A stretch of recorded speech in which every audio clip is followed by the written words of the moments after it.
अस्सलाम वालेकुम स्टूडेंट्स। आज जो हमारा टॉपिक है वो है फाइलम निडेरिया। फाइलम निडेरिया को सेलेंट्रेटा भी कहते हैं। अब हम देखते हैं कि फाइलम निडेरिया के क्या करेक्टरिस्टिक्स हैं। तो फाइलम निडेरिया, जो निडेरिया का वर्ड है, comes from the Greek word जिसका मीनिंग है नीडोस, जिसका मतलब है स्टिंगिंग सेल्स।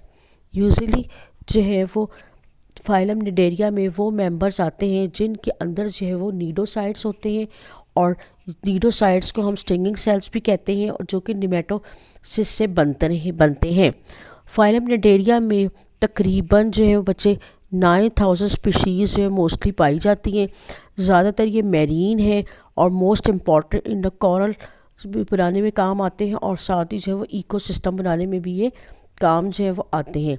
यानी ये जो है वो क्या करते हैं, इकोसिस्टम में जो है क्या काम आएंगे, ये जो है वो कॉरल्स बनाएंगे। दैट्स मीन कि इम्पॉर्टेंस क्या है कॉरल्स की, कि they are also form the coral reef.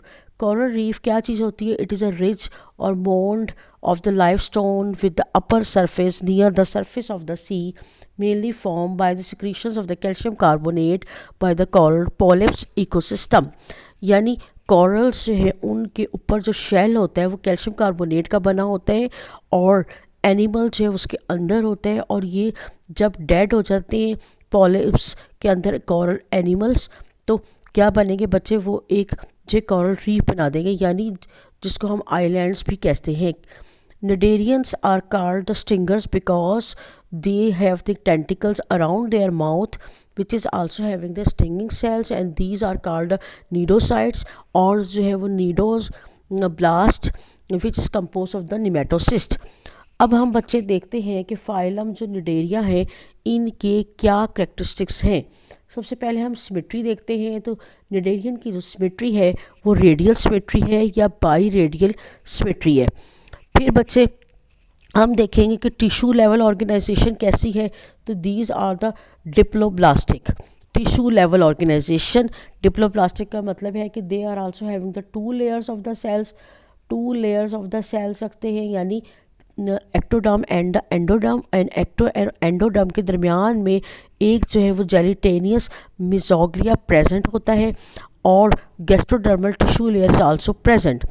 अब बच्चे देखते हैं कि इसके अंदर गैस्ट्रोवेस्कुलर कैविटी जो है वो प्रेजेंट होती है। ठीक है, गैस्ट्रोवेस्कुलर कैविटी जो है वो इसके अंदर भी प्रेजेंट होती है। गैस्ट्रोवेस्कुलर कैविटी जो कैसी होती है, जिसको हम डाइजेस्टिव कैविटी भी कहते हैं, और सिंगल जो है अपर्चर होता है, that's act both the mouth and the anus. That's mean the gastrovascular cavity is a sac type, because sac type is also having only the one opening. Hence its function is both the digestion and the transport of the nutrients to all parts of the body। अब बच्चे हम देखते हैं और क्या characteristics हैं इसके। तो नर्वस सिस्टम है, इसके अंदर वो जो नर्व नेट की फॉर्म में होता है। इसके अलावा और क्या है? नीडोसाइट्स होते हैं, स्पेशलाइज्ड सेल्स हैं नीडोसाइट्स, जो कि यूज़ होते हैं for the defence, feeding and the attachment. Oral and the aboral end है इसके अंदर। इसके अलावा ये स्टिमुलस को रिस्पॉन्ड करते हैं to the all directions. That's mean radial symmetry is advantages for the sedimentary animals because sensory receptors are distributed around the body and these organisms are respond to the stimulus from all the directions। यानी radial symmetrical symmetry जो है ये इसका एक ये फ़ायदा है कि ये जब सेडेंट्री का मतलब है जो कि ऐसे एनिमल जो कि सेसाइल होते हैं, नॉन मोटाइल होते हैं, तो सेंसरी रिसेप्टर्स जो इनकी पूरी बॉडी में प्रेजेंट होते हैं, जो कि इनको क्या करते हैं, ऑल डायरेक्शन से स्टिमुलस को रिसीव करके रिस्पॉन्ड जो है वो करने में हेल्प करते हैं। इसकी एग्जांपल में बच्चे हाइड्रा, ओबीलिया, जेलीफिश आ जाती है। अब हम देखते हैं इसकी जो है बॉडी फॉर्म कैसी है, और साथ ही जो है वो निमेटोसिस्ट के बारे में हम अब पढ़ेंगे। तो बच्चे हम ये देखते हैं कि बॉडी जो निडेरियंस की डिप्लोब्लास्टिक है, यानी डिप्लोब्लास्टिक का मतलब two layers of the cell, जैसे मैंने अभी आपको पहले भी बताया है कि, और टिश्यू लेवल ऑर्गेनाइजेशन प्रेजेंट है। सेल ऑर्गेनाइज होते हैं टिश्यूज़ में जो कि कैरी आउट करते हैं स्पेसिफिक फंक्शंस, और ऑल जो cells are derive from the two embryonic layers. तमाम क्या है? टू एम्ब्रियोनिक लेयर से जो बन रहे हैं। Ectoderm of the embryo give rise to the outer layer of the wall called the epidermis, और जो inner layer of the body wall है वो गैस्ट्रोडर्म बनाती है, जो कि एंडोडर्म्स से डिराइव होती है। गैस्ट्रोडर्म डिराइव हो रही है एंडोडर्म से। अब बच्चे हम इसी तरह से देखते हैं कि इसके अंदर जो है और क्या क्या होती है। तो जो अभी मैंने आपको बताया कि गैस्ट्रोडर्म जो है वो कहाँ से डिराइव हो रही है, फ्रॉम द एंडोडर्म से। और सेल्स ऑफ द एपिडर्मिस और गैस्ट्रोडर्म डिफ्रेंशिएट हो जाते हैं number of the cell types. This is also use for the protection, food gathering, coordination, movement, digestion and the absorption. फिर बचे जो एक्टोडर्म है और एंडोडर्म, उसके दरमियान में जो है वो एक जेली लाइक लेयर मौजूद होती है। This is also called mesoglea and cells are also present in the middle layer of the some cnidarians, but they have their origin in either the epidermal or the gastrodrum। अब बच्चे हमारा जो topic है वो साथ ही ये है कि निमेटोसिस्ट क्या चीज़ है और निमेटोसिस्ट होते कैसे हैं। तो जो एपिडर्मल और जो गैस्ट्रोडर्मल सेल्स हैं उनको हम नीडोसाइट्स भी कहते हैं, because they also having the structure which is called a nematocyst. और nematocyst are also use for the attachment, defence and the feeding. अब बच्चे जो नीडोसाइट्स हैं वो कैसे होते हैं।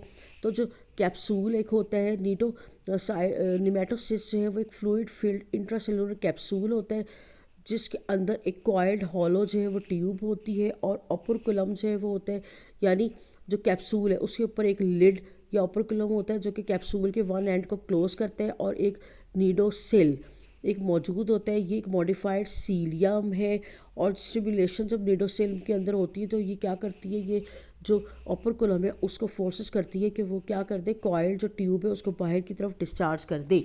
और उस कॉइल ट्यूब की जो कोना है उसके ऊपर क्या मौजूद होता है, पॉइजन प्रेजेंट होता है। ये देखिए बच्चे, इसके अंदर आप ये देखिए कि ये क्या है, एक कैप्सूल की जो फॉर्म है, और कैप्सूल की जो फॉर्म है वो कैसी है भला।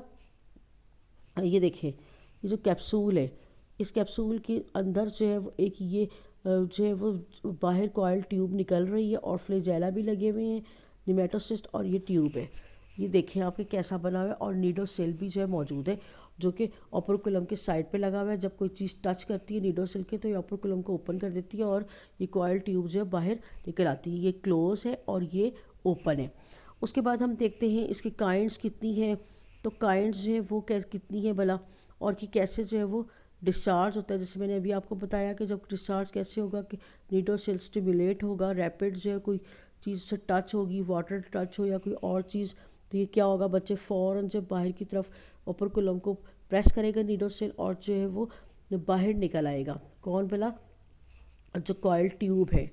और वो कॉइल ट्यूब जो है थ्रेड लाइक ट्यूब, उसकी जो एंड है उसके ऊपर पॉइजन जो है वो मौजूद होता है।